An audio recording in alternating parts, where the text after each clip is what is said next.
যারা আয়ুষ্মান ভারতে অ্যাপ্লাই করেছিলে তাদের কিন্তু কার্ড রেডি, তোমরা ডাউনলোড করতে পারো নিজের ফোন থেকে। তো চলো কীভাবে ডাউনলোড করি এখন দেখাবো তোমাদের। তো সিম্পলি গুগলে যাবে এবং লিখবে NHA.gov.in। এরপরে তোমার যে ফার্স্ট লিঙ্কটা পাবে সেটাই তোমাকে ক্লিক করে দেবে।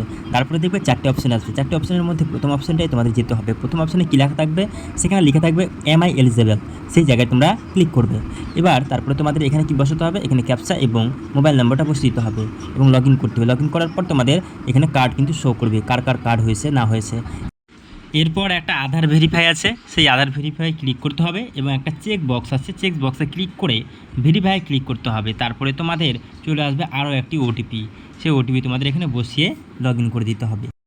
আধার ওটিপি সাকসেসফুলি দেওয়া হলেই তোমাদের সামনে তোমরা দেখতে পারবে যে তোমাদের ফ্যামিলির কয়জনের এই কার্ডটি হয়েছে। তো তোমরা যার যার ডাউনলোড করতে চাও তারটা ক্লিক করে দিতে হবে, দুটো চাইলে দুটো এবং একটা চাইলে একটা ক্লিক করে তারপরে নিচে আবারও আমাদেরকে কী করতে হবে, আবারও আধার থ্রু একটা ভেরিফিকেশন করতে হবে। ভেরিফিকেশন করার পর আবারও কিন্তু তোমার মোবাইলে ওটিপি ঢুকবে, একটা আধারে এবং একটা মোবাইলে, সেই ওটিপিটা আবারও বসিয়ে দিতে হবে। আর ওটিপি বসিয়ে দেওয়ার পর সাবমিট দিলেই তোমাদের সামনে কিন্তু তোমাদের এই আয়ুষ্মান কার্ড হাজির। তো এইভাবে তোমরা তোমাদের ফোন থেকে বা কম্পিউটার থেকে তোমাদের আয়ুষ্মান কার্ডটি কিন্তু ডাউনলোড করতে পারবে। আর সবচেয়ে গুরুত্বপূর্ণ হলো, তোমরা যদি এই ভিডিওটি ফেসবুকে দেখো তাহলে আমার চ্যানেলটি ফলো করে রাখো এবং ইউটিউবে দেখলে সাবস্ক্রাইব করে পাশে থেকো। ধন্যবাদ।